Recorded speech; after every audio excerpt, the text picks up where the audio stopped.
BC Cup!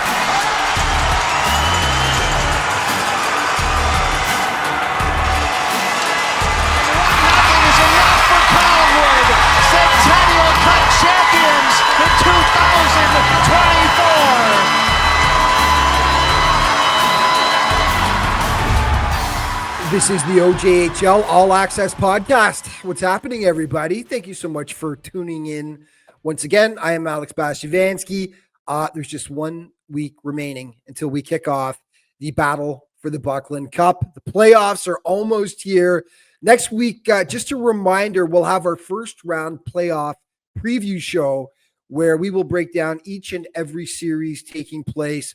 So be sure not to miss that. But first things first, today's show, it's going to be a good one. Joining me shortly will be one of the true OJHL superstars from the past few seasons, former Toronto Junior Canadiens standout, Tyler Fukakusa. He was the league's MVP in 2022-23. He led the JRCs to the Buckland Cup final the season before that, and he currently plays NCAA Division I hockey with the RIT Tigers south of the border. That's coming up in just a few moments. But first, some league news. Let's take a look at the latest CJHL Top 20 rankings. And Trenton is back in first spot, the number one ranked team in all of Canada. Leamington slots in at number 3. Collingwood is in the top 10 at number 8. And the Junior Canadiens find themselves in 12th spot. Haliburton County earned itself an honorable mention. Now, let's see how that compares to the OJHL Coaches Power Rankings. Drum roll, please. And once again, we've got some spice this week. They have got Leamington ahead of the Golden Hawks in first spot, with Trenton sitting second. Interesting. Collingwood in third spot. And yet again, they give Milton far more respect than they received in the CJHL rankings. OJ coaches have the Menace all the way up to number 4, leapfrogging the JRCs and Huskies in the process. Menace, of course, didn't even pick up an honorable mention in the CJHL rankings. The Patriots are in 7th. Stouffville is in 8th. Wellington comes in at 9, and rounding out your top 10 are the Buffalo Junior Sabres in 10th spot. Okay, speaking of the Golden Hawks and the Flyers, those teams have sewn up the top seeds in their respective conferences. Trenton in the East and the Flyers in the West. So they will have home ice advantage through the first 3 rounds of the playoffs, including the conference finals, if they are to advance. And of course, the postseason kicks off next Friday on March 7th. Be sure to tune in for next week's OJ All Access podcast, as we will have a full show breaking down each first round playoff series. And I am so happy to be joined now, as promised, Tyler Fukakusa, former Junior Canadian, now currently an RIT Tiger. Tyler, how are things? Yeah, things are going well. All good on my end. How are you? Can't complain. On the West Coast, we've got some mild weather right now, so I'm not missing the snow too much. That's always a positive. But I hear you guys got a pretty good dump over the past couple of weeks. Yeah, not as much as back home in Toronto, but yeah, we definitely got quite a bit of snow too. It's not fun driving on the roads right now. Yeah, for sure. But you are in Rochester, New York right now. And let's just start off with just generally, how is life as an RIT Tiger right now? Yeah, it's real good. I mean, school keeps me busy, and we're on the ice every single day, in the gym twice a week. So I don't have much downtime. I'm usually pretty busy doing homework or things like that. But yeah, all in all, life's pretty good right now. Well, we'll touch on the RIT thing a little bit more throughout the show, but let's backtrack a little. Let's talk about your minor hockey career coming out of that. I know you played with the Vaughan Kings, I believe was one of the organizations. Who else did you play for? You played for a few AAA organizations before coming into junior. Yeah, so I played for the Mississauga Reps growing up throughout minor hockey, and then minor midget I played for the Toronto Titans. My first year midget I played for the Vaughan Kings, and then my coach from Vaughan went to the Toronto Red Wings, so that's where I played my second year of midget before going to the Junior Canadiens. So how did you end up in the OJs then, and what did you know about the league before you ended up joining up with the JRCs? Um, well, the league before I got there, it was there were two guys drafted. I remember specifically there was Ryan Tiverberg, and then the year before, if I recall, was Eric Ciccolini and then Jack McBain. So there were three good players that were drafted out of there, especially the Toronto Junior Canadiens program. And I knew it was going to be a good league for opportunity and to be able to develop. I got really fortunate that I was being coached under Vince Bellissimo, Dave DeMarinis, John Luciani, as well as Blake Ricci, the GM with the Junior Canadiens, and they did a really good job developing us and making sure that we were ready for the next level. They have a pretty good track record of success, don't they? When you name some of those names there and you start looking at some of the guys over the years, yeah. Coming out of minor hockey, did you have OHL options as well? Or like what was that like for you in terms of the options you had back then?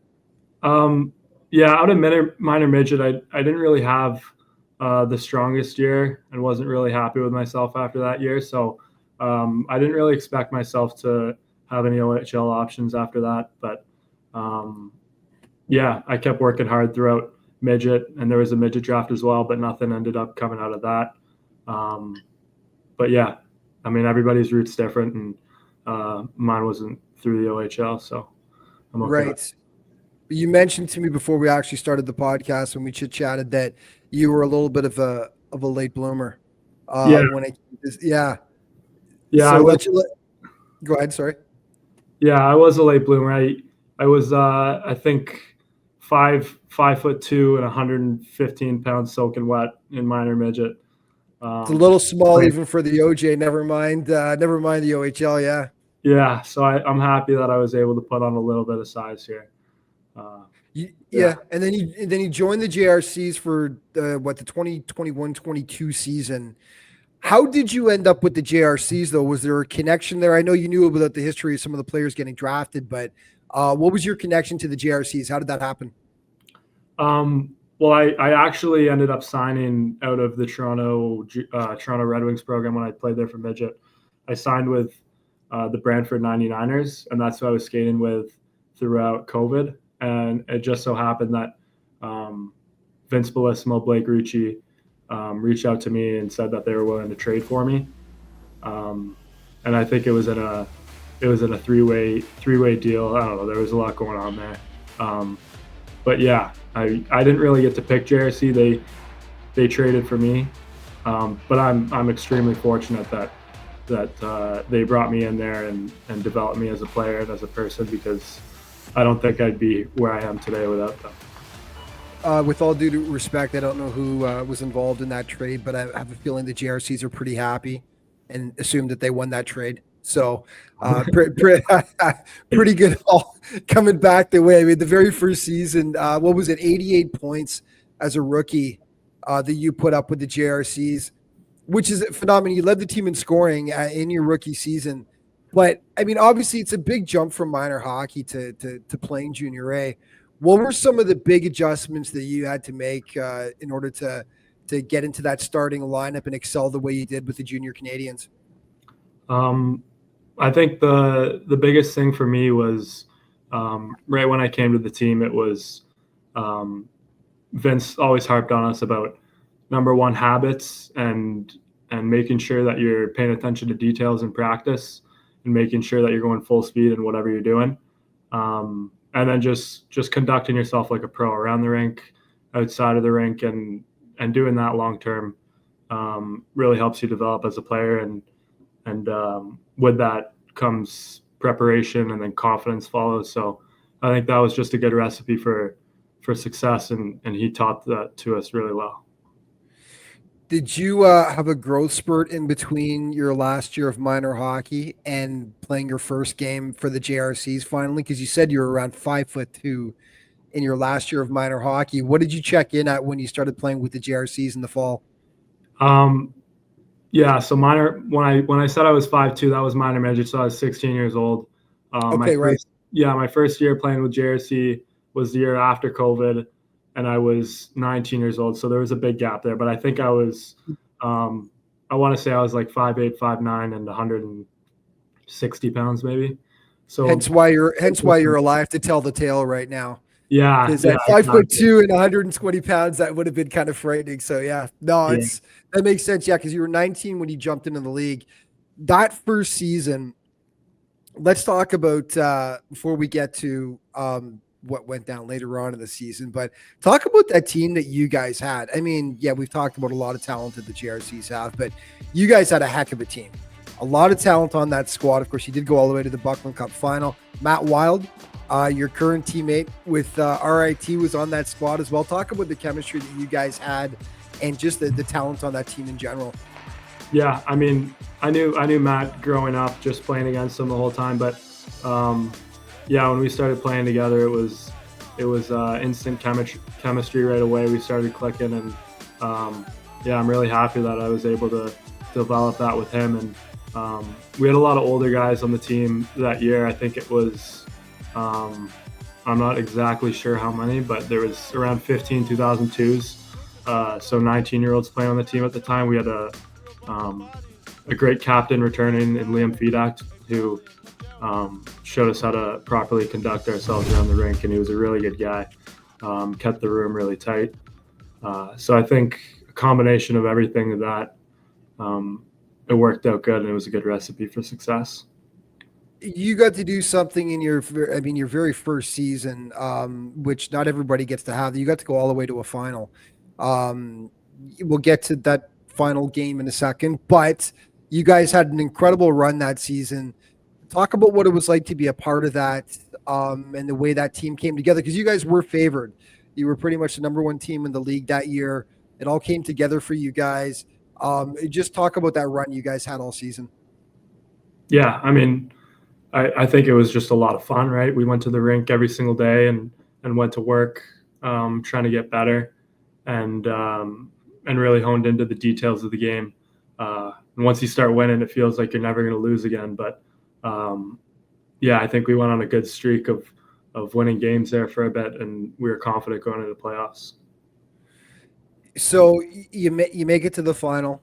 You're taking on an excellent Pickering team as well. Rob Pearson did such a great job with that squad. He's a great coach. A lot of talent on that team. Talk about just the back and forth that you guys had in that series with the Pickering Panthers in the Buckland Cup final. Yeah, I think it was some of the best hockey or most fun hockey I played to this day, and most competitive atmosphere. I mean, it was really emotional for us, being up 2-0 in the series, up 3-0 in game 3, and then them taking the series all the way back to us and eventually reaching the game 7. But yeah, they had a really good team. They had a lot of guys coming down from the OHL that they brought in, and we had a really good team as well. So I think it was perfect matchup for the finals, and kind of sucks it ended up happening the way that it did. But all in all, you can't go back. Okay, let's both take a deep breath here and let's talk about that final game.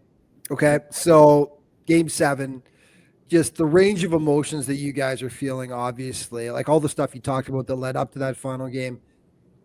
And then you think you guys have scored the go-ahead goal, and everyone's celebrating, and it gets called back, because I believe it was. They actually said that Matthew Wild had goaltender interference on the goalie, but yeah, I'm not sure. He was like in the slot, so I'm not sure how they called that.